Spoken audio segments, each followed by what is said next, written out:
From the nation's capital, this is the Fly Fishing Consultant Podcast with your host, Rob Snowhite.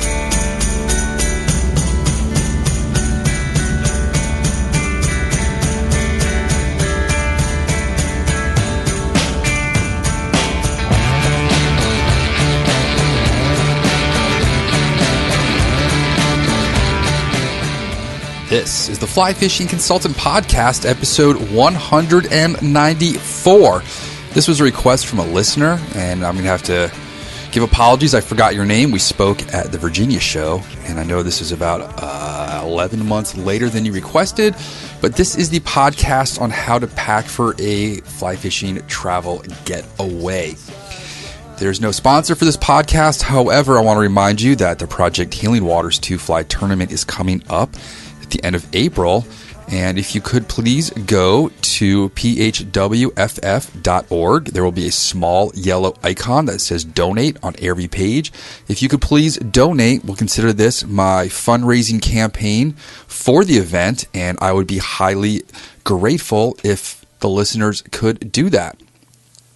In this podcast, I'm going to talk about what I carry my gear in, the types of trip I'm going to go on, where I'm going to be sleeping, the gear I need from sunglasses, tackle, flies, camping gear, miscellaneous, clothing. This may be repetitive on some of the other podcasts on what I've brought on fishing trips with me. We're going to break this down. I couldn't really figure out how to organize this episode, and mostly I'm going to go with the bullet points and just talk sort of off the cuff. I'm just going to make this up as I go along because I think more of it is in my head than what I could put down in an outline. There are the bare essentials that I'm always going to carry with me on a fly fishing trip. These are things I have to have with me at all times, and those are going to be my lanyard. My lanyard has a pair of hemostats with scissors and a split shot clamp. It should have a pair of nippers. Right now, I think it's just an old pair of nail clippers. I'm a big fan of the Fish Pond pitchfork nippers. If I was going to invest in a nicer pair than just my nail clippers, I would use that. I have a file on there, a couple of strike indicators, a cap for a lip balm, and I'm also going to try and carry my wading belt that has my small machete on it if I'm not flying, and also my P-line pliers. I'm going to carry rod and reels, maybe multiples. I'm going to carry a box of flies, leader, and tippet material as well.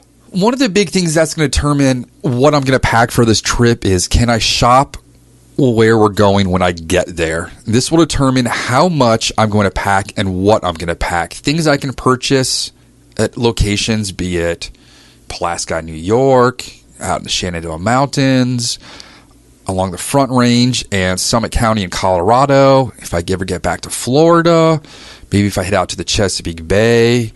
There was the trip to Hawaii a couple years ago.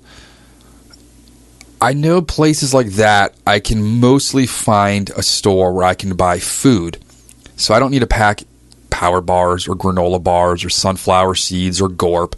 I can pick those things up there. Clothing-wise, I know that I can have spare clothes out in Colorado at our condo in Breck, but I'm going to pack light, knowing that, let's say I tear or break or rip something, I can always go into a store. Now, there was the case when we were in Los Angeles. The wife had some kind of spy work where the Swedish Air Force needed new coffee cup holders installed in the cockpit of the C-130. So she went out there. I don't know if I can even say this. She went out there to broker the deal to have the C-130s retrofitted for coffee cups. And I got to fish. That was the trip where I caught the Corbina. There was a huge cold front that came in and dumped a ton of rain. It snowed up on the mountains, and it dropped. The highs were in the 48s to 52s, and I was freezing cold. And my wife would not let me go to REI in Santa Monica to purchase a fleece. You've got too many fleeces already. What do you need to go get a new fleece for? So I basically had to suck it up and shiver the whole time. If I had been able to slip away, I totally would have gone in to REI or a Marshall's and gotten myself something nice and warm to wear. And it was a cold enough cold front that the Oscars red carpet was almost canceled. So that must have been, January or February of 2006 or 2007. I'm going to say 2007. And then fishing gear. I'm going to pack what I can, knowing that I can always buy split shot tippet, a leader, other things out there. And plus, if you're flying, you have to deal with liquids. So I can get sunscreen where we're going, other things that you just can't take on an airplane. The types of trips that I most likely go on now, as I've gotten older and I've got a family, are the family trip where we're driving or flying somewhere and there's limited space in the vehicle for fishing gear or limited space for carry-on. The wife is the professional traveler and she does not like to have any of our luggage stowed away in the airplane. She wants to get out of the plane and go get a ride and get out of there as soon as possible. There's no checking of luggage with her. That narrows down a lot of what I can bring with me. And also on family trips, I don't have time to get out and fish. The trip to Nashville, there was no fishing involved. The trip to Montreal, it was winter, there was no fishing involved. But most other trips, I'm going to take some sort of fishing rod with me. Case in point, we went to Australia several years ago, and I brought a switch rod, and I purchased my Tenkara rod. And my excuse was, well, I'm packing it, I want to get a Tenkara rod so I can sneak an extra rod with me that is smaller than a switch rod. If it's specifically a fishing trip where I'm going out without the family and I've got space in my car, I can bring a lot more gear with me. I can bring a mobile fly shop if needed. And I already mentioned plane versus car, and when we're going somewhere for a long road trip, I get vetoed out of bringing fishing gear. If there's limited space, I don't get to bring my fishing gear. So I've got to pack light, the minimalist stuff I can, and that's going to be hopefully my next trip to Columbus. And we have to get together and fish with Ryan, the next one, get a podcast with him from Mad River Outfitters about all the fishing he does. I want to see if he wears a Stormy Cromer hat in the summer too. So let's talk about the luggage. If I'm traveling in the car, I'm going to bring a large plastic storage bin from Big Lots or Home Depot. I can organize everything in there. It's big, it's boxy. I can take it from the car to someone's house, like when we stayed at Dirty Bill's. Just make sure the top is closed because his dog will take your socks and eat them. If we're flying, I'm going to have a day pack and maybe my old Mountain Smith waist bag, or I might bring my sling pack on with me. My day packs will range anywhere from sort of smaller, like a college backpack size, to one that's extended that I can fit enough in that I can, it's probably double the cubic inches of my day pack. And I've got a variety of those from Dana Designs to Lowe. I think my wife's is Jansport. We've just got a pile of frame packs under the house. And hopefully, when the kid gets older, we're going to do some more weekend excursions with her. She just got a sleeping bag for Hanukkah. She's getting ready to be the outdoorsy lady that we're going to raise her to be. One of my newest purchases is the long travel rod case. I was never really interested in those until the day that Thomas and Scott and I were tying flies before a trip at Orvis and Arlington. And Dan was doing a demonstration that afternoon on how to pack for a bonefish trip, and he fit everything in the Orvis rectangular travel case. And when I say everything, it was everything. Some of the nicer ones on the market are going to be TFO and Fish Pond.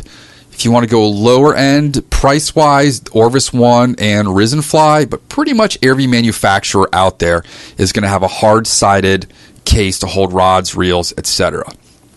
In that travel rod case, I'm going to have it loaded with as much as possible, and that will fit in the car very easily. And I can put, hopefully I cover it later, but sunglasses, several rods, several reels, split shot, swivels, strike indicators, fly boxes, sunglasses, chamois, knife, whatever I need. And you'd be surprised what you can fit into one of those, especially when you take the rods out of the socks and just wrap them up with either rubber bands, hair ties, or pipe cleaners. The next item is going to be sleeping arrangements. Am I going to be couch surfing? Which I love sleeping on couches. My dad had a friend named Joe Zucker, and he was the first Jewish person to ride Lufthansa after World War II. Joe was a writer and an NPR contributor, and he loved to ride trains. His other pastime was sleeping on couches. He did not like beds if he was staying at your house. And he always reminded me of Rob Reiner.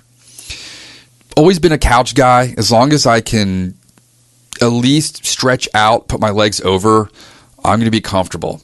And if I'm doing that, I can bring my own sleeping bag, roll up my clothes or a towel that I have brought with me, and use that as a pillow. If I'm car camping, and this is when I'm going to break things down, I'm going to go with summer versus winter. If I'm car camping, my new car now has a bed. It is 28 inches by 74. If you were to cut somebody in half at a magician show, it's sort of like that. So I've got two sections that break down, which are lighter, and I can put those in individually. On top of those, I'm going to have an egg foam. Ira's trying to get me to get foam from the upholstery store for making cushions. It's a little more dense. On top of that, if it's winter, I'm going to have a 30-degree bag, and then I'm going to have a down comforter from Costco. And then I will have my layers on. And over that, I don't like getting in my 0-degree down bag. I prefer to just have my feet inside of it and pull it over me. So my body heat and my exhalation is going to warm it up. If it's cold enough, like last March when I was up on the Salmon River, I'm going to sleep with, I'm going to have thick wool socks. And I just got all those new ones from that fly shop at the Edison show. I'm going to have a base layer of silk weight, and then I'm going to have my fleece bibs, and then my synthetic down pants by Patagonia. I will have a base layer t-shirt, some sort of long sleeve t-shirt, maybe a mid-weight 3/4 zip, and then I'm going to have a sweater. And then I'm going to put on my large down Moonstone jacket, the one that looks like George Costanza's from Seinfeld. It's Gore-Tex, Jerry. Luckily, the ladies at the tailor / dry cleaner, I went up there and I was like, hey, my zipper's broken. The lady's like, no problem. I fix it. You come back Tuesday. So the zipper's fixed now. It is extremely warm. I will probably have a balaclava on, and then a buff to cover my eyes. I'm going to sleep with earplugs in, and I don't know if I wore gloves last time. Maybe a hat, and that's just body warmth. Now, if it's cold enough, I'm going to have, while I'm hanging out in my car, the cool thing about an Xterra is it has an always-on cigarette lighter port. So I don't have to have my keys in the ignition to charge my phone. And if I've got signal, I'm going to watch some Netflix or some Amazon or read the New York Times, whatever, to stay entertained. And then it's bedtime. But while I'm doing that, I'm going to have my small propane heater on, windows cracked so there's airflow, and I have a carbon monoxide alarm in my car as well. My windows are tinted, you can't see me, and you can always stay in a Walmart parking lot almost indefinitely as long as you buy something. So you can go in and buy some Twizzlers, or if you forget something, you can go buy your toothpaste, whatever you forgot. Is it contact solution? Do I need a loaf of bread if I'm making grilled cheese? Whatever. And you go in the morning to brush your teeth, and you're not the only one. People are in there brushing their teeth, they're shaving. It's truck drivers, it's people that are in RVs. And next to me, I'm going to have that bin. Now, the bed I built is 8 inches off of the bed of the inside, and it's got storage underneath. So I can put rod tubes, extra layers, blankets, whatever underneath.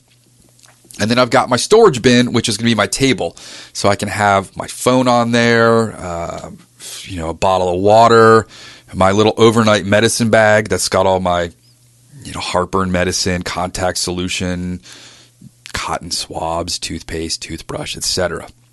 You do have to remember that it's going to freeze overnight, and you're going to have to probably defrost some things. So my sleeping bag has got a little pouch on the inside where you can put contact lens cases. I'll also just put that inside my jacket, and I'm going to sleep with my phone inside my jacket so the cold doesn't drain the battery.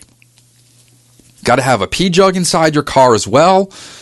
Gatorade bottles work fine. Some people have got bigger bladders than others, so you might have to vary the size of your pee jug. If you're a lady or if you're a guy that doesn't want to get out, you can get these little travel johns. You can get them on Amazon or at Bed Bath & Beyond. It's a long sock-looking device with crystals inside.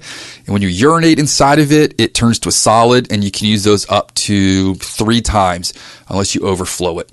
They're definitely worth it for road trips or just to have in the car, etc. Now, if I'm paying for lodging, I'm not going to have all that junk with me. I'm going to pop my luggage out of the car, roll it in, check into the lodging, my in-laws' place in Colorado, a friend's house, etc. And I'm not going to need all that stuff, and I can be warm and comfortable. But I prefer sleeping in my car. I learned at car camp in the summer of '94, going into my senior year of high school. My earth science teacher had decided to go to grad school at CSU in Fort Collins. So I went out for the summer, a couple of weeks, to help him in his graduate work down between Ouray and Silverton and Durango doing paleohydrologic studies. We were studying the effects of ancient floods and the flood that nearly wiped out Silverton early part of the last century. He had an FJ40, and we camped out of that, and that is where I fell in love with camping. That's where I fell in love with Colorado. Didn't get to do a lot of fishing out there, but my heart has always been in Colorado since then. And I definitely changed when I came back to school that senior year in '94. Something about me was just different. I had this just experience, and it was the same time my wife was out there doing Outward Bound. So we were both in Colorado at the same time, even though we lived in different states, and we ended up meeting here in 2001. So I have nothing against car camping. I spent a couple of months in my car in '05 in Colorado. My car now is large enough that I can stretch out. I sleep well in there. I love having a good rainstorm or a snowstorm. It's cozy. My biggest problem is the windshield and the windows on the inside are going to get covered in condensation from my breath. It's a metabolic byproduct. To cell respiration is water, and that's what you exhale or urinate. So sometimes in the morning, you've got to defrost the inside of your windshield. Let's move on to sunglasses. I'm always going to be carrying sunglasses. Since I was 6 years old, I've worn sunglasses every day outside. My eyes are extremely sensitive to the sun. I don't know if it's because I've always had just big eyes. My kid, her spirit animal was the owl. Is the owl. She takes after me. We can't go to a grocery store or out and about with somebody commenting on her eyes. I don't know if that's why, but I'm extremely sensitive to the sun. So I wear Costas as my brand of choice, and I have 3 pairs with 3 different lenses. I've got aviators with gray, which are more my out and about glasses. I've got my ones with brown lenses, which are copperish, which are my preference. And then I've got the yellow lenses. If you listen to the Edison show, you know I'm going to be sending my glasses back in to get the yellow plastic lenses replaced with the yellow glass ones. And I could have used those today. The visibility when I was driving to the river to meet my clients today was 50 to 60 feet. And I've got a picture on Instagram from today of a guy downriver. He's the one I've mentioned before. We're out waiting, whatever, and this guy shows up and goes between us on his third cast. He gets a snakehead. It was, oh man, that was so insulting to me. But it was good for him. So we chatted this morning. He went downstream from us, and it was just eerie how cloudy it was and the steam coming off the water. The reason I bring multiple sunglasses is not just for the light, but things go wrong, especially for me. My daughter asked me yesterday, she's like, "Dad, do I get my clumsy from you?" And I wanted to be like, yes. I'm the guy that falls walking upstairs. I'm just clumsy. That's what happens. I fell in the Potomac a couple years ago, guiding for shad.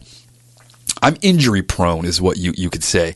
So things are going to happen to me or maybe someone I'm with. So I'm always going to carry enough. Like I said, I might be a mobile fly shop when I'm out and about. If I have it here, why am I going to spend the money to get it somewhere else and just have multiple of things?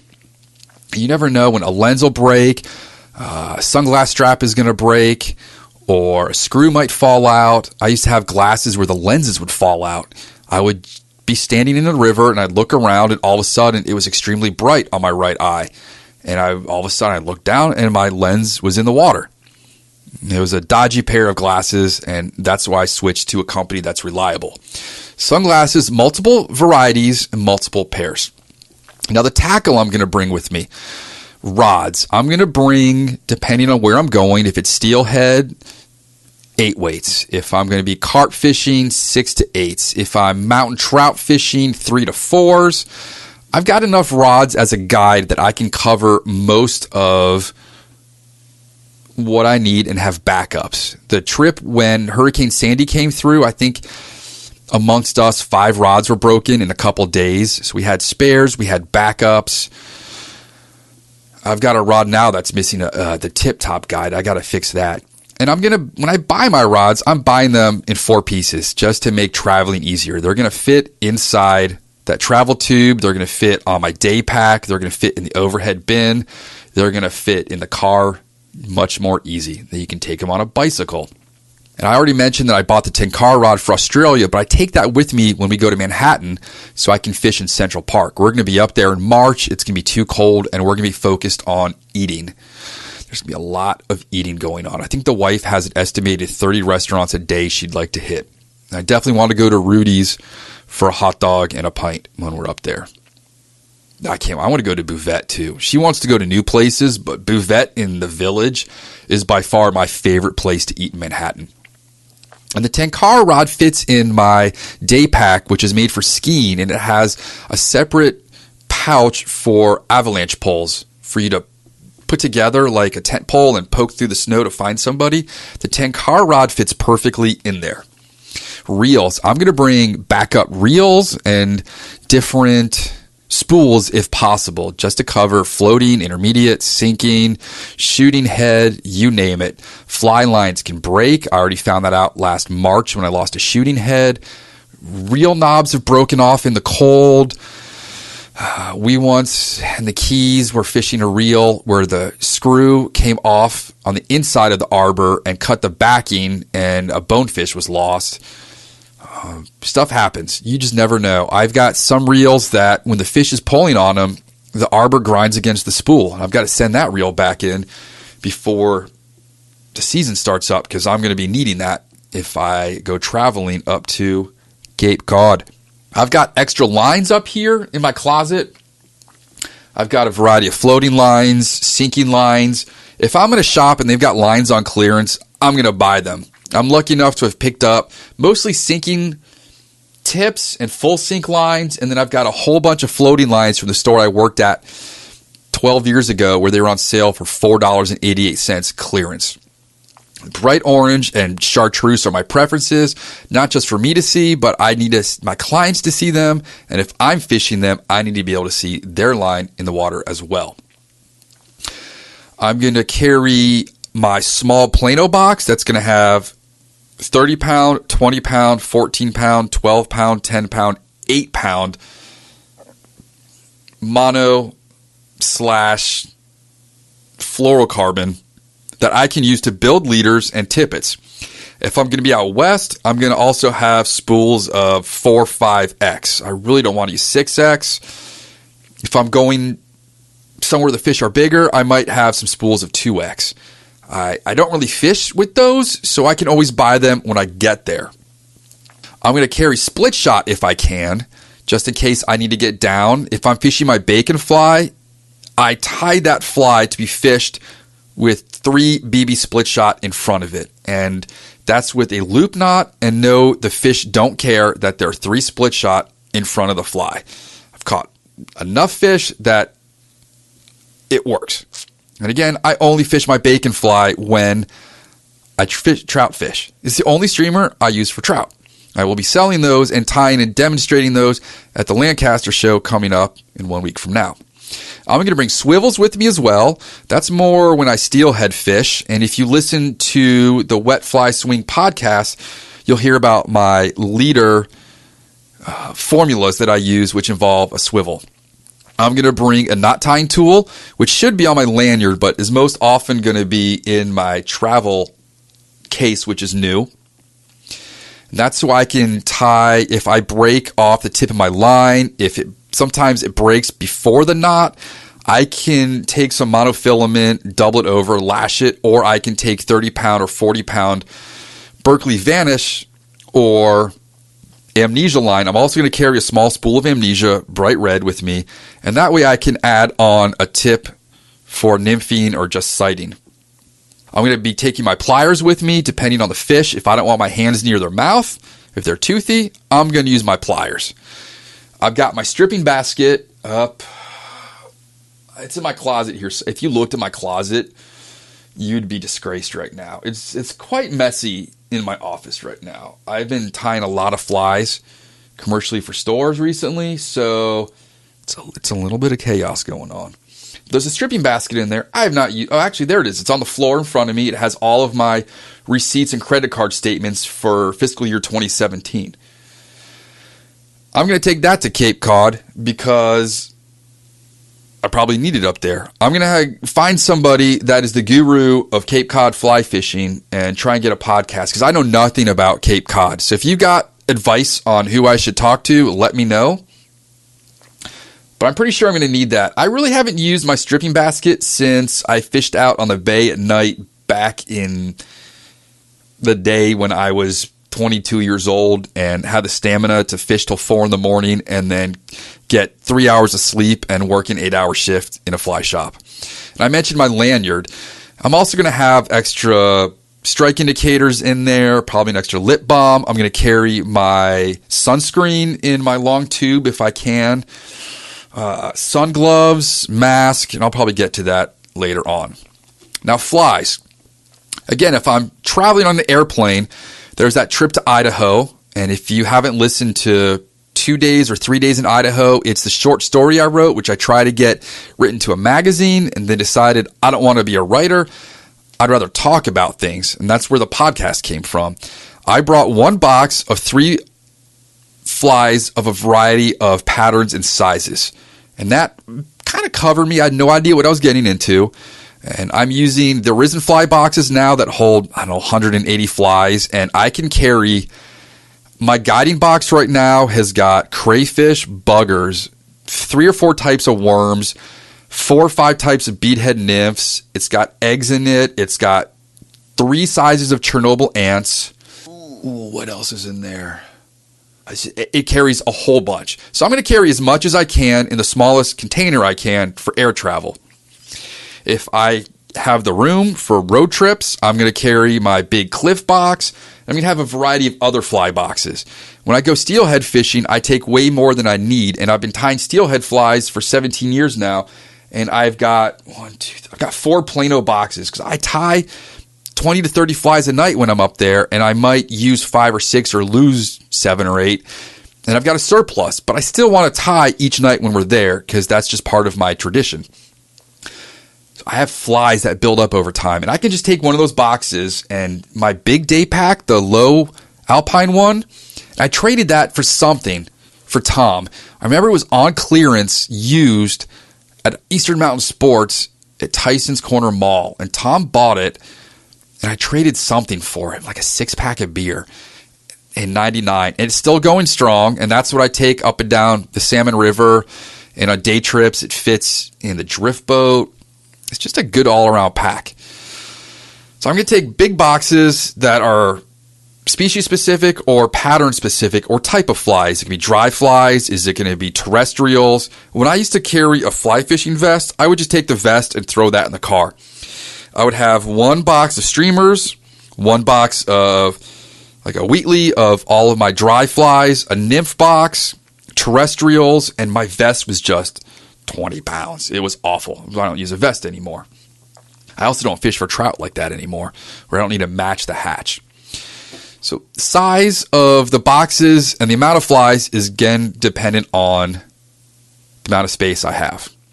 Now, other camping gear or car camping, I'm going to have my pocket rocket stove plus a can of fuel, pots and pans for cooking bacon or grilled cheese sandwiches, warming up soup.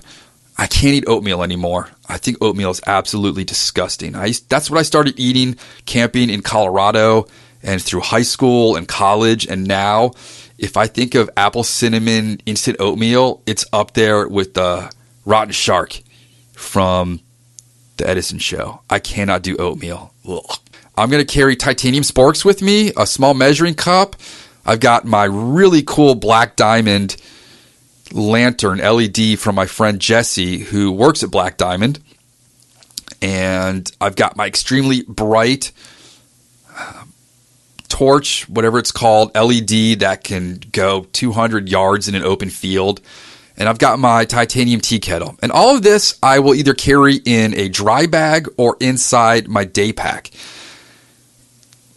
or bring a Trader Joe's reusable shopping bag. If you've got room to bring that stuff and it's not a far hike in, just bring it. A warm cup of soup or some hot tea or hot Trader Joe's spiced latte can make the difference between a really lousy day or a really good day.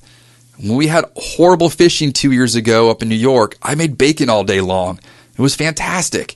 And when my wife's done with the pot or pan upstairs, then it goes into the camping bins under the house.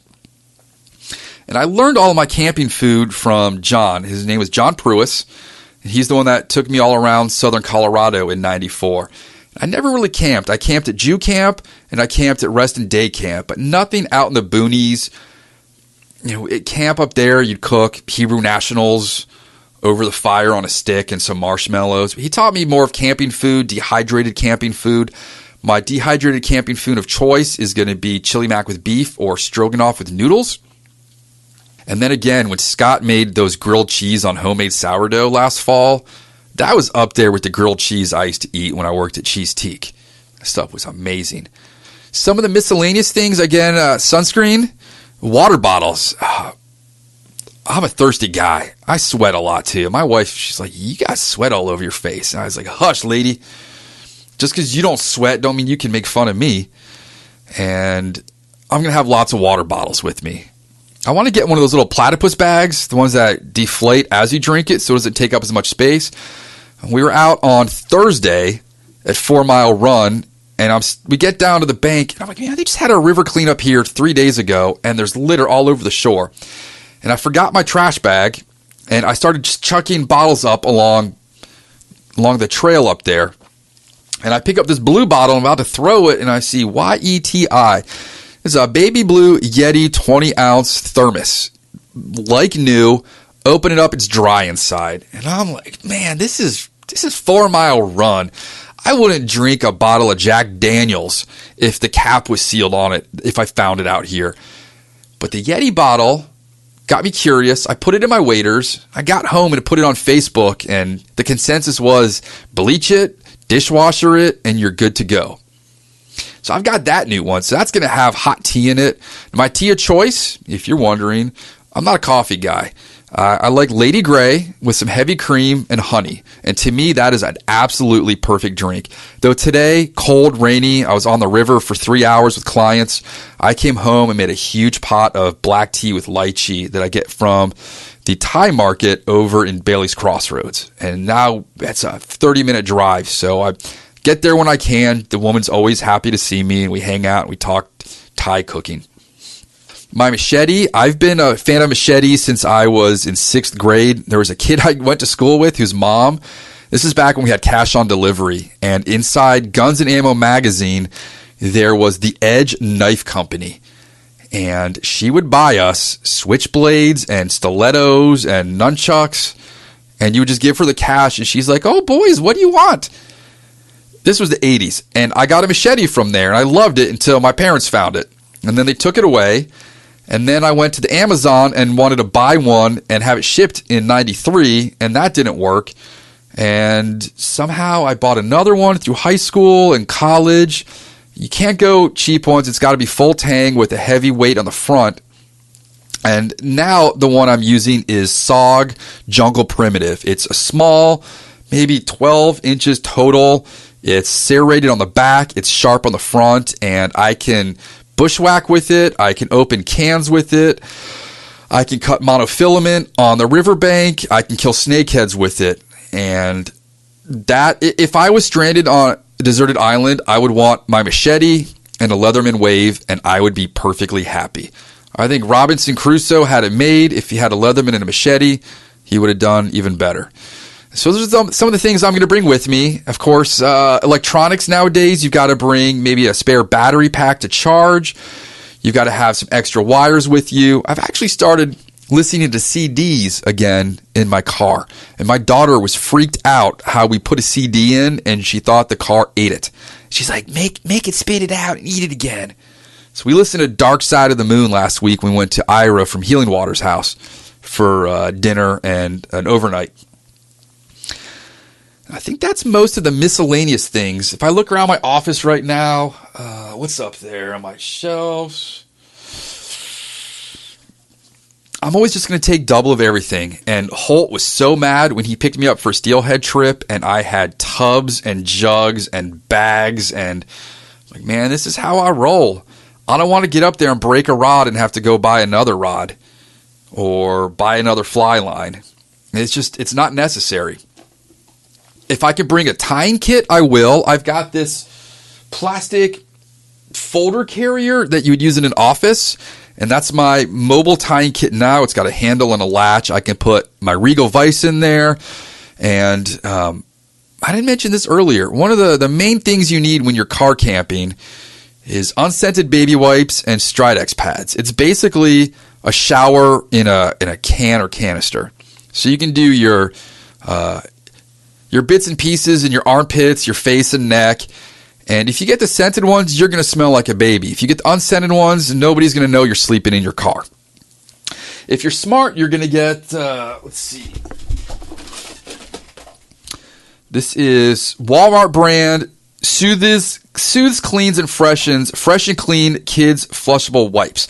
These come in a plastic bin. And right now it's got my scissors and some bead chain and my right bobbin in it for a tying class I'm giving tomorrow. You can reuse those boxes, and they're great for holding fly tying material. That's what I pack all my hooks in when I travel. So again, you're going to need baby wipes and then just have a trash bag in the car. So my tying kit has the baby wipe box for tools.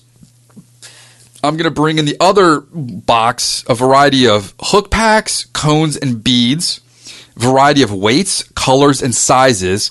Because again, I don't want to have to travel somewhere. And I'm not taking this if I'm flying. I think I flew once and I posted pictures of tying flies with my clamp vise on the airplane. The first time I traveled with a vise in 94 to Colorado, they couldn't figure out what it was and they were not going to let me on the plane. My old Griffin vise, it's down there. It's unused now. I bought that in spring break in 94 with my buddy Dave Orton. Dave, I think, lives in Macedonia now. I'm not going to want to travel and have to buy tungsten beads or a pack of dumbbells. I will, but I don't want to because I have all of it here. It's kind of like going to the grocery store and buying things without checking if you need it first. We've got 2 huge jugs of buttermilk in the refrigerator because I was making Nashville hot chicken. Shoot me an email or text and I will get you the recipe I'm using from Chow Hound. And you need buttermilk to marinate it overnight. My wife's been using it to make this buttermilk dill dressing that you put on butter lettuce. That's good. So I ended up buying more things than I need, and I come home and I get in trouble. The basic tools I'm going to carry with me are scissors. I'm going to have a large pair and a small pair. And I've mentioned before that I've switched over to the Loon scissors, and they are phenomenal. I'm going to carry bobbins with me, preferably right bobbins or my old ceramic Griffin bobbins. If I'm traveling somewhere and all this is going in a storage bin, I'm going to take my old foam Renzetti tool caddy. And looking at that, it's going to have surgical scissors, 10 to 12 bobbins, a dental pick, bodkins, a toothbrush. It has emery boards for your fingers. It has Zuddy's leg puller, tweezers, a whip finisher. And I think that's about it. So I could bring all of my tools and bobbins, each one threaded with a different color or style of thread. If I'm traveling light, just taking that black office box, I'm going to have 1 to 2 bobbins and spools of thread in the butt wipe box. I'm going to carry my little metal tubes of Solar Easy. I know Bruce calls it Solarez, but to me it's Solar Easy. We had a leaking pipe in our HVAC unit. I fixed it with that the other day. Shazam. And I'm carrying my Solar Easy flashlight because it's tiny. It's like a little bit bigger than a chapstick tube. And then basic threads. Again, my threads of choice are 210 denier, black, and chartreuse, 6/0 uni red, and then I'll probably also bring a spool of 6/0 clear mono. And that covers most of what I do. I have other colors of thread, and those are more pattern specific. But I do everything with 210 denier. That's what I'm going to bring with me. And then I'm going to bring all of my material back here. So for the steelhead trip, I'm going to bring all my flashy stuff. A huge bag of marabou, huge bag of dubbing, a huge bag of flash material. I'm going to have to bring Senyo wire. I'm going to bring my OPST shanks. I'm going to bring my OPST hooks, dumbbells. What else is back there? I'm going to bring different types of chenilles. I'm going to bring Angora rabbit yarn. Basically everything I need for tying those patterns. And of course, there's something I will be missing that I don't have at home, and I don't feel guilty. And that's when I go into Melinda's shop and spend my food money for the week on tying materials. If I'm going to Ohio, I'm just going to bring a couple basic things. If I'm going to Colorado again, I'm just going to bring size 16 to 22 hooks, a bunch of small beads, threads, and just the stuff to tie the micro flies. I got to admit, though, I started fishing the mop flies this week. I tied up 140 for a local store. Figured I would try it. On Thursday, our first cast caught us a 10-inch largemouth. We fished it today with no luck. I'm going to admit, man, that fly is pretty fantastic. I do like it. It never inspired me until I started tying with it. And after 140 of them, I was like, I'm going to start fishing these. So that pretty much covers the tying materials. Also, for clothing, I'm going to bring extra fingertipless gloves. I'm going to bring extra underwear, socks. There's not just the stuff that your BO is going to destroy.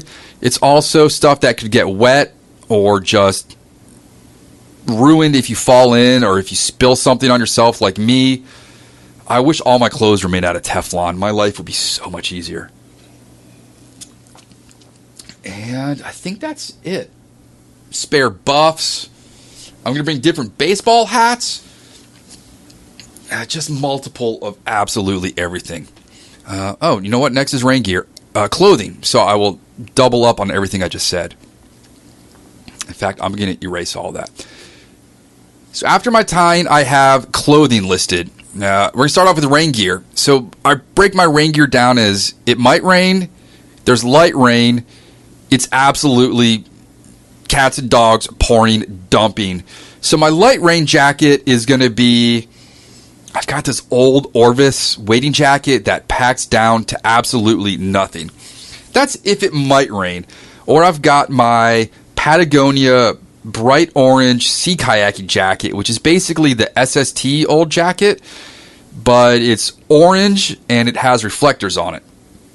I can stuff that in a small bag or tie it around my waist, wrap it around my shoulders, whatever. If it's going to be light raining, I'm going to use that Patagonia jacket or my new Sitka Gear jacket. And that Sitka Gear jacket is beyond anything I've ever worn. It is technology And it's, I'm guessing, made by people that go in the worst weather conditions, because that thing is just amazing.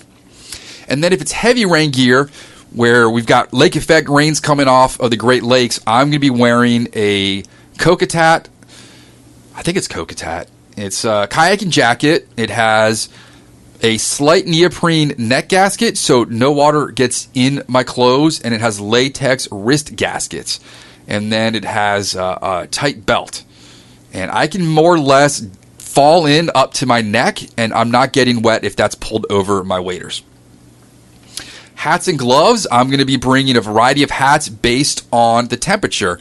Right now, I'm wearing my knit hat that our neighbor Mayung made for me. I might wear a windstopper hat if it's really windy. I might have things that cover my ears a little more. I'm kind of a gear nerd. I've got more winter hats than my wife has shoes. I've got the windstoppers. I've got chin strap ones. I've got my Elmer Fudd hat with that clips on the bottom with synthetic rabbit hair in it. I'm going to bring a variety of buffs, not just for my neck, but for my face. And then I roll those over 4 times, and I wear those as a face mask at night. I'm going to bring multiple fingertipless gloves. I should have one pair of regular full finger gloves, and if it's really cold out, I'm going to bring my North Face mitts that go 3/4 up my forearm and cinch, and have a zipper pocket for little heat packs. And definitely, you're going to have a bunch of those heat packs on you. And I forgot where I heard it. Somebody didn't know why it heats up. It's an exothermic reaction where the iron pellets react to oxygen and they rust. And there's a chemical reaction. Exothermic means it produces heat, and it lets off heat, and that's how you can have those in your pockets to keep your fingertips warm or down in your socks. And I'm going to wear a baseball hat if I can, just for the shade over my eyes. I don't like having to wear a hat that's a winter-style hat like I'm wearing now if it's sunny out. And I'm going to say my all-time favorite wintry fleece hat is the one I got at Kmart several years ago, and I thought I lost it last October, and I was very upset. It ended up at someone else's house in a bag of theirs from the PTA school event we were at outside. I dropped it, and someone picked it up. A lot of these layers are more for the cold temperatures. I'll just say, if it's summer, Chaco flip-flops, a pair of shorts, long sleeve SPF shirt, net gaiter, big hat. This is going to be more for the winter stuff. My base layers, I'm going to have Patagonia silk weight as my base. My midweight over that is going to be fleece pants or a midweight. And then I will have a heavyweight, which now I've gone to my fleece bibs. My torso, I'm going to have a synthetic t-shirt, probably sleeveless, just to get a little bit more airflow to my pits. I will have a long sleeve synthetic SPF proof shirt over that. If I need to wear something over that, it's going to be a 3/4 zip shirt that I can open and close to let a little bit of heat out. Some kind of wool sweater, although I just recently switched to acrylic. It doesn't itch. I don't sneeze. It's waterproof. It's stain proof. I like it. If it's even colder, for base layer underneath my outermost layer, I'm going to have my 800 fill down vest, and then I'm going to have my shell, which now is either going to be my Sitka jacket or my Moonstone Uber puffy down jacket. And I can take those off layer by layer, sort of like an onion, based on the temperatures. If I'm moving a lot, we're hiking up a stream or mountains, I can shed them. I can open zippers or open pit zips and let the body heat out, because I don't want that to be in my clothes, because then when I stop moving, it's going to get cold and clammy, and that can lead to hypothermia. I'm also going to bring a pair of slacks with me, kind of work pants, and a button-down shirt in case we go out to dinner somewhere. And that means I'm probably going to have to bring some Brill cream for my hair. I've been cutting my hair now for about 10 years, so it's never too long where it's messy, but I've got the Jufro, and it's quite unruly and untamable. If we can go out to dinner, I can wear my hat. I'll be much more happy. Socks, I'm going to bring multiple pairs because they get funky, and you just want to switch them out. If you wear socks enough, the materials are going to be pushed down by the weight of your body throughout the day, and the fibers are not going to be as insulating as they were when you took them out of your sock drawer. And now I've got 6 pairs of red and gray socks. I don't have to worry about mismatching them. I can throw all 6 in my luggage if I'm taking them all, or 3 pairs or 2 pairs, and know that all of them are going to match. I made it easy for myself. That sort of sums up how I'm going to pack for a trip. If there's anything else, I got my DSLR camera. If I've got room for that, I'm going to have my Pelican case, which is going to have a variety of lenses in it. If I'm traveling, I'm going to podcast. I've got a new mic stand from producer Jason. I'll have my microphone or my DAT with me. My laptop's a piece of garbage, so I try to run everything off my phone. I'll bring a lamp with me if I'm tying in a low-lit place. What else? I think that's pretty much it. I've been doing this long enough that I know exactly what I'm going to wear and what to bring. All of my long sleeve shirts are black. All of my work pants are brown or olive. I wear the same thing every day in the winter, which is a t-shirt and a long sleeve black shirt, work pants, Ariat boots, and now I've just been wearing this blue Colorado hoodie almost every day. My wife will not let me wear my old OAR hoodie. She says I look like a kid in it, even though it is the warmest. And I used to be against wearing sweatshirts out fishing because if they get wet, cotton kills, but the hoodie's pretty nice. It's got a nice hood on it, and the OAR one covers most of my neck. And I'll wear that, and if I get wet, I can go switch out of it.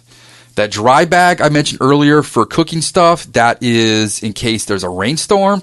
I will put electronics or things that can't get wet in there, specifically fly boxes. And we hold onto all of our silica packs that come with your shoes or your nori or whatever. Keep those in your fly boxes. They'll soak up any moisture, because if you're car camping or camping, you're not going to really have time to dry things off. Additionally, in my car, I'm going to have an air pump. I'm going to carry extra napkins. You've got to have toilet paper with you in your car and in your day pack. I'm going to have sunflower seeds, probably some biltong. And if I'm going to drink Gatorade, I'm going to bring powdered Gatorade where it's not as sugary. Yeah, that's it. So forgive me for forgetting your name from the Virginia show, but this is the podcast on how I'm going to prepare for a trip. The next podcast is going to be Lancaster Fly Fishing Show, and I'm definitely going to have more fun at this one because it's a little smaller. There should be some more foot traffic. I don't want to be down on y'all, but I just was kind of bored with the doldrums of being in a corner with very little foot traffic the last show. The closest booth to us was 30 feet away. You're only going that way if you were getting a beer. You were not going by there to see a couple of us tying. And after that, I thought about, what does a client need to know when they book a trip? So I've been writing down on my phone notes on what I expect or hope a client to do before they go on a trip. And we've got spring break coming up, so I'm going to do another road trip podcast, no fishing involved. And then it's into shad season. And again, if you could please go to phwff.org and donate some money, your small contribution could save somebody's life. Getting them into fly fishing can change a veteran's life. And you know through statistics that suicide is a major issue with veterans. And through Project Healing Waters, it can give new meaning to someone's life, and it can change them and keep them around. And $5. If everybody gave $5, and that could be our spring fundraiser, you know, I don't ask anything from this podcast. It's all free, but we can do something. We can get anglers around the country and around the world fishing and introduce them to what we know and love, and that's being on the water with a rod in your hand, may or may not catching fish. So that's it for 194. I hope to see some of you at Lancaster. Maybe you're listening to this as you drive up there. And Jason, I hope we can figure out a weekend for you to come down and fish for shad this year. That's it, folks. Thank you for joining us for the Fly Fishing Consultant Podcast. For more information or to contact Rob, please go to www.robsnowhite.com. freestone.com.